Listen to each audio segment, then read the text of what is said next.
Hello, my name is Jane Williams. I'm a researcher at Sydney Health Ethics, which is in the School of Public Health at the University of Sydney. I'm going to talk today about the ethical considerations involved in the questions you're thinking about this weekend.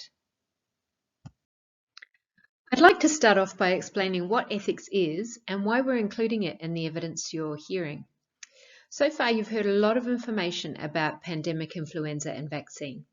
Having that kind of factual information is really important in decision making, but when an answer is not immediately obvious, the facts are probably not enough to point you in a clear direction. So this weekend you're talking about what should happen with pandemic vaccination. Whenever we're thinking about answering a should question, like what should happen with pandemic vaccination, we're never considering just facts. So should also means that we're thinking about what we value. And this is where ethics comes in. Ethics is concerned with how we ought to behave or about what actions are morally good. So ethics can't necessarily provide a single correct response to a situation, but what it can do is give us a set of ideas to apply to a situation so that we can make sure that a response is well thought through and as good as we can make it. We can do ethics by thinking through different scenarios to identify the values that are in play. And this helps us think about what's important and what matters. Often we'll start with preformed opinions or a set of views, and we start there by trying to explain the reasons for these views. So your views might change in response to other people's ideas, or by trying them out in a different scenario to see if they work the same way that you want them to. Because you might find that things that seem relevant and important in one situation don't make as much sense in another situation. So it's by talking through reasons and testing them that we can arrive, ideally, at mutually acceptable and ethically justifiable answers. The two questions that you're considering this weekend are, in a way, classic ethics questions. As you've heard, when a pandemic vaccine is manufactured, there will not initially be enough to go around.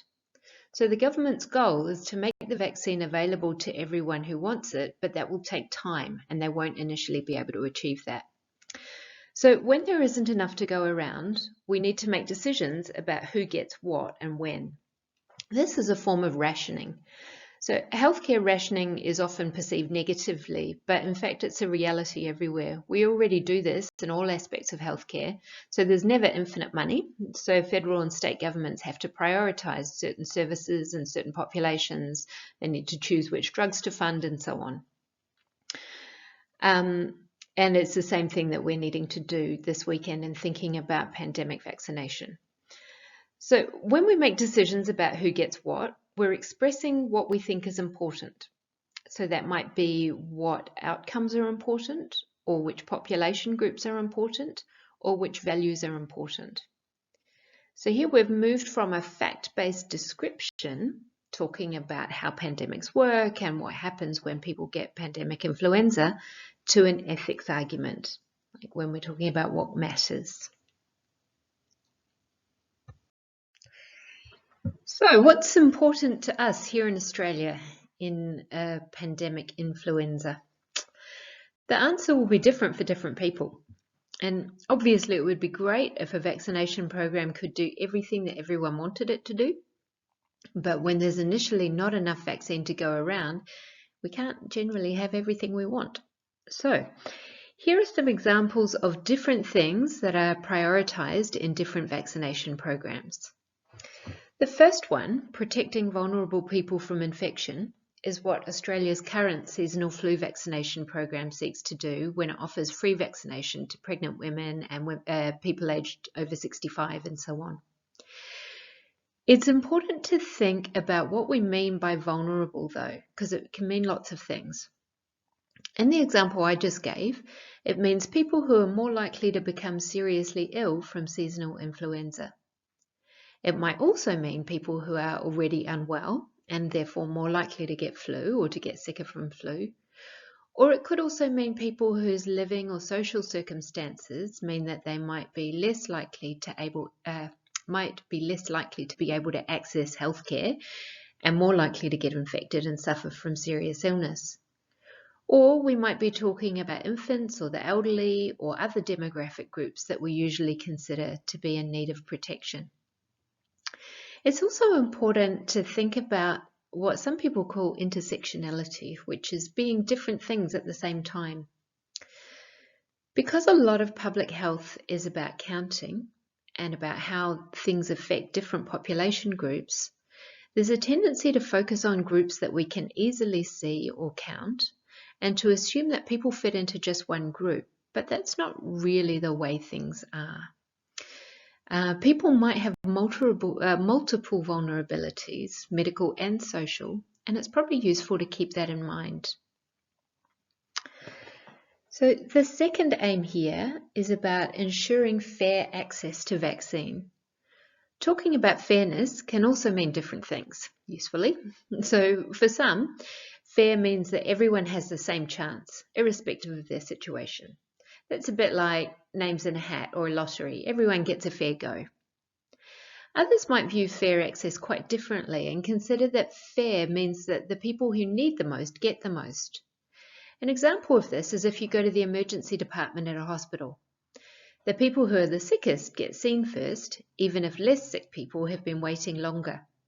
This might be annoying for the less sick people, but it's generally seen as being fair. The fact that we use words like vulnerable and fair to mean different things is something that's useful for you to keep in mind during your deliberations this weekend. It's important to be clear in your own mind what you mean, and to make sure that you're expressing that as well as you can. And so that might mean saying things like, well, for me, vulnerable means this, for example. So this next aim, saving the most lives, might seem like a no-brainer, like, of course that's what the program should do. But it's actually quite complicated when we delve into it. Is it just about maximizing numbers, or does it matter who gets saved? For example, do you feel the same about teens dying as you do the elderly? Or do you think that social worth is something to take into consideration when you think about who should be saved? There's not consensus among ethicists about these questions, so there's no one right answer, but it's an important thing for you to think about. It can also be really hard to include fairness when what matters is counting the result at the end. That's because if we treat everybody exactly the same, the people who are already advantaged, so people who are young, healthy, educated, higher socioeconomic status, they're more likely to benefit. And we see this in all aspects of life, really. The people who don't have those advantages are most likely to suffer. This is predictable, so we know this. So if we go with an aim that involves treating everybody the same, so assuming everybody has the same access to healthcare, for example, in order to maximize numbers at the end, we already know broadly who will be the winners and the losers in that scenario. And for some people that's fine. For others, that's a bit troubling. The fourth aim here is similar to the third, really, in that we need to think about if we're going by the numbers or whether we think about if different subpopulations are more important than others. The last aim that I've listed here might seem a wee bit out of left field, but actually it's an important part of some countries' plans. The characteristics of a pandemic might make people have different priorities. And what people think is important can change depending on if you're experiencing a mild pandemic or a severe one. Severe pandemics might mean that people care more about maintaining social order, like a functioning police force, say, or border control in terms of restricting sick people from entering the country, for example. Or it could even just be social services, things like making sure that rubbish is collected and that supermarket shelves are stocked. So there are lots of different ways that people think about what matters in a pandemic and no simple answer about what's right. So now I'm going to focus more narrowly on the questions that you're considering this weekend.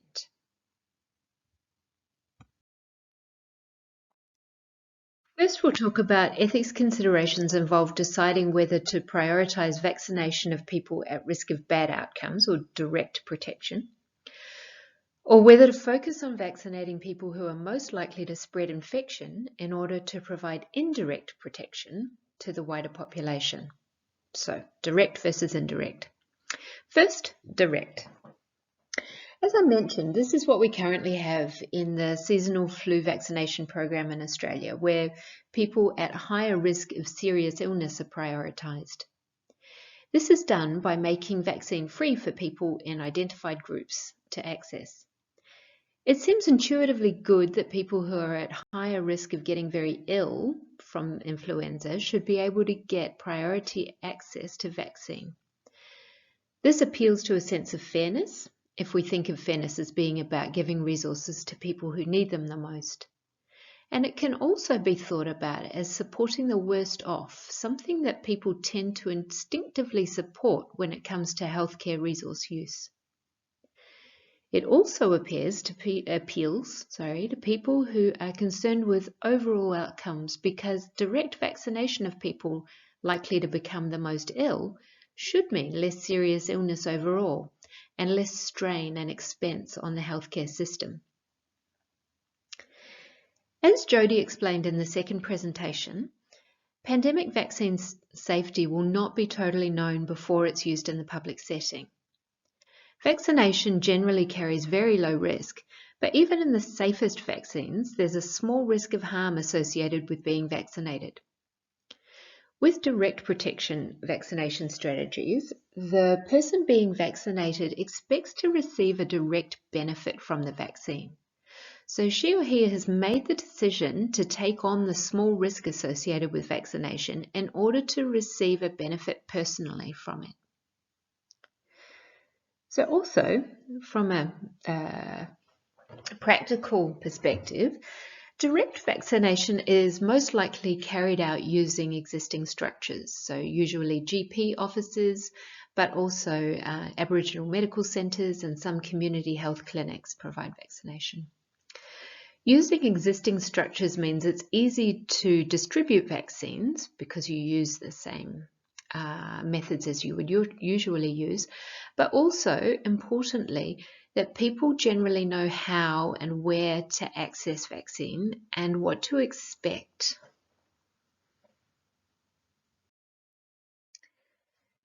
There are some aspects of what I've just said that bear further scrutiny, though. Not everyone within priority groups is likely to have the same level of access to healthcare or vaccination services. Even where services are free, it's harder for some people to get to the doctor or clinic to get vaccinated. We see that in childhood vaccinations, where families facing disadvantage are less likely to vaccinate their children, not through refusal or because they don't want to, but for logistical reasons. So issues such as transport or not being able to speak English well or work scheduling problems mean that it can be harder for some groups to use vaccination services, and this happens in a patterned way. When we can predict who can't or won't access healthcare, so when we are aware of what we call socially determined patterns of health, then we need to ask questions about fairness. Is it fair that most people who are higher risk of serious illness can use a service, but that we already know that some won't or won't be able to? This goes back to what I said earlier. People might be in a clinical or medical risk group for worse infection, but they might be in a whole lot of groups, and they might have multiple vulnerabilities that need attention. On a practical level, using existing structures for vaccination in a pandemic might actually not be the best idea, because ideally, well people and sick people should be separated. This picture is from a news article a couple of months ago about a measles vaccination clinic in Christchurch, New Zealand. So there's been a fairly significant measles outbreak in that area, and a large number of people have been seeking vaccination. They haven't had enough vaccine stock, so they rationed it according to immune status. But they also determined that vaccination clinics shouldn't happen in the GP's office, where there was the risk that unvaccinated people would mix with people who potentially had measles. So, as a result, they held the vaccination clinics in GP car parks. So it might actually be that while existing structures are useful in some ways, they are not necessarily a pro of direct vaccination. There's a couple more things you might want to consider. In seasonal flu, there are established groups that are regularly prioritised. Pregnant women, older people, people with certain pre-existing conditions, because it's expected that they will be at higher risk of serious illness. In a pandemic, we don't know who will be at higher risk. It could be these same groups, and it could easily also not be. Risk groups such as older people or pregnant women are fairly universally supported. But there are other risk groups that are stigmatized, and so they're not so well supported. Examples of these are prisoners, so people in prison, and also severely obese people. Both these groups were at higher risk of serious illness in the 2009 H1N1 pandemic. Some jurisdictions in Canada prioritized these groups and then, after a pretty significant public backlash, removed them from priority lists because the public didn't consider that those people deserved access to scarce vaccine. So this suggests that as well as clinical risk, there's an element of judgment about who is socially useful, and that plays into who is prioritized. That might not be ethically justifiable, but it might be a factor.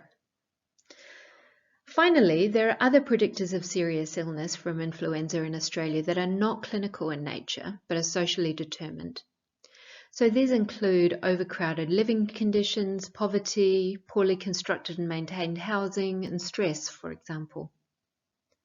It might be useful to consider why direct protection is done the way it is, according to clinical or medical risk, and why the groups prioritised are who they are.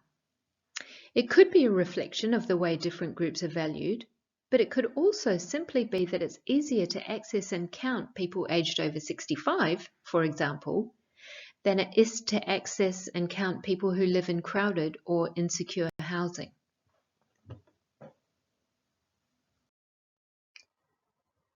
So let's look quickly at how direct protection works with those different aims that we highlighted on slide 4.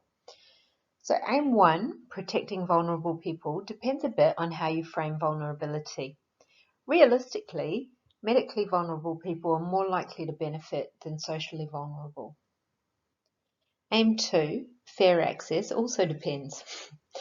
If by fair you mean helping the worst off or the most needy, and you think that the worst off are those who are most likely to become very ill from influenza, then direct access would support that aim. But if by fair you mean that everyone has the same chance of benefiting, then direct protection strategy won't achieve that. Aim 3, saving the most lives, is hard to assess. We don't know what the outcome of the different strategies will be, although you can look to Rob's modelling from the third presentation you saw.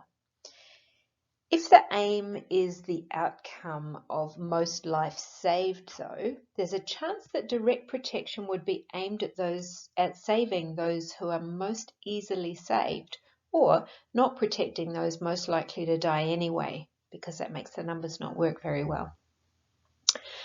Aim 4 is similarly difficult to assess, again, though Rob's modelling could help. One caveat is that where the aim is counted, like protecting as many people as possible, and there's a counted outcome, there's a chance that this could lead to prioritising those who are easiest to vaccinate. Finally, social order could be achieved if the people receiving the direct protection are those who are instrumental to keeping social order on track.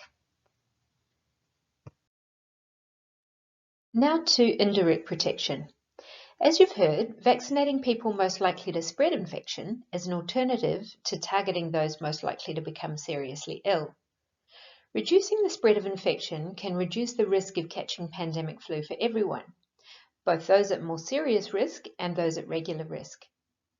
One way of thinking about indirect protection is that it can provide benefit both to the individual receiving the vaccine and to the community more broadly. including people who can't be vaccinated or who find it difficult to access the healthcare system and thus vaccination. In addition, very old people are unlikely to receive adequate protection from vaccines, and others might be too young to receive them. For that reason, some people argue that there's a duty for healthy people to be vaccinated where possible so that they can potentially benefit those around them. Some see indirect protection as fairer because it means that more people have a chance at protection. So instead of having best outcomes targeted at identified populations, it can be seen as more of a fair chance for all. There are examples of indirect protection in Australia's current vaccination program. So parents and close contacts of newborns are encouraged to get vaccinated to protect babies who are too young to be vaccinated themselves. That's an example.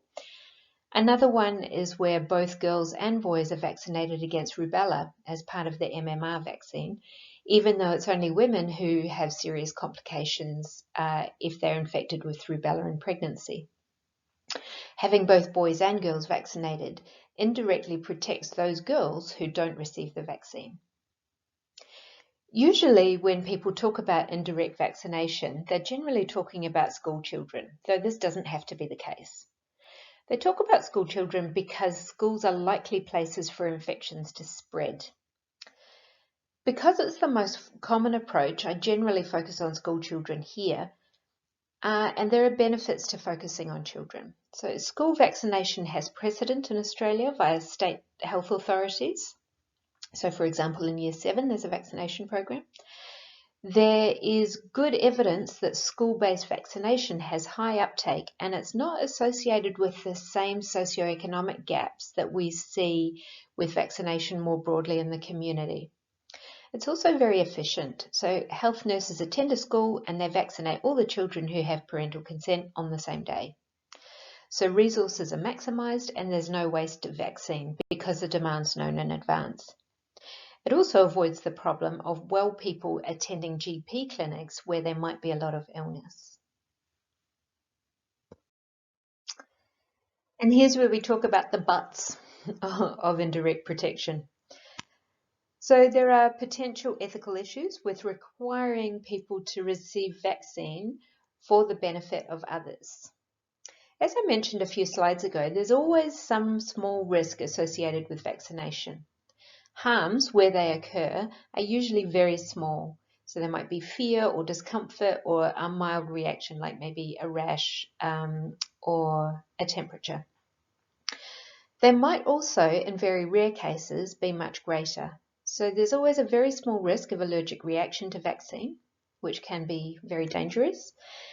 And there's a slightly greater, although still very small, risk of developing vaccine-related Guillain-Barré syndrome, which is a rare autoimmune condition, which usually resolves by itself over some weeks or months, but is not pleasant. And narcolepsy is also another rare outcome of flu vaccine. So when we're considering indirect strategies, especially because we tend to talk about them in terms of prioritising children, it's important to think about this.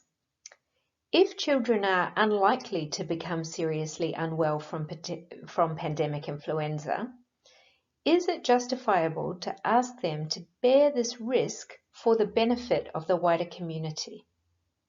Or does duty to the wider community override this concern? So if adults rather than children were targeted to avoid infection spread, say if there was a focus on cafe workers or taxi drivers or Uber drivers, would the way you think about this duty and risk equation change? There's another related issue about whether it's justifiable to treat a subpopulation as a means to an end, which is inherent in indirect vaccination strategies. That means that we take a group like children or cafe workers and encourage them to do something not necessarily for their own benefit, but to achieve a broader public health outcome. So we're not treating them as individual people themselves who might receive a benefit, but rather a means to an end. That might be justifiable, it might not. As I did with direct protection, now I'm going to relate indirect protection to the aims that were set out in slide 4. So with aim 1, protecting vulnerable people, vulnerable groups, however conceived, won't receive any preferential treatment. Rather, they'll have the same chance as the rest of the population at being protected from pandemic flu. With aim 2, fair access, not everyone in the population will have the same chance to access the vaccine, but they'll likely have a similar chance of being protected via community protection. School vaccination generally sees less SES or socioeconomic status variation than traditional vaccination administration, so it's often quite good for equity. Aims 3 and 4 are all about outcome. So while we can make educated guesses, for example, using the modelling that you saw in the third presentation, it's really not clear which strategies will produce the outcomes that are reliant on counting optimal numbers. Indirect protection is unlikely to particularly support aim 5 or maintaining social order. Okay, so now I'm going to talk about the second question in the charge, whether it's better to supply 1 dose of vaccine or 2, and this one's shorter. So 1 dose of vaccine gives more people a lower level of immunity, and 2 doses will give half as many people stronger immunity. So as you've heard, we should think of the vaccination as giving people a chance to avoid getting sick. So 1 dose of the vaccine would give people a chance of avoiding illness, and 2 doses gives them a higher chance of avoiding illness. For the purpose of this weekend's discussion, you should assume that having had the vaccine doesn't affect how sick you get from pandemic influenza if you do catch it despite having been vaccinated. So pandemics can be periods of high stress and anxiety. Being able to offer vaccine to more people could be reassuring and make people feel better supported by the public health system. It could also be seen as fairer, giving more people who want it a chance at immunity. There's a potential for a single dose strategy to backfire too, though. So if a single dose turns out to offer not very much protection, then a reasonable number of vaccinated people would get influenza. And this could give people less trust in vaccination and in the system. Finally, different subpopulations are likely to have a different immune response to vaccination. So elderly people, for example, develop less response to vaccination than young people. So it might be that choosing a 1-dose strategy would be more appropriate for some population groups than others, and it would arguably not be good use of vaccine to give a single dose to somebody who's less likely to gain immunity from it. So for that reason, this question of 1 versus 2 doses is not just how many people benefit, because it might also impact on what groups would logically or perhaps ethically get access.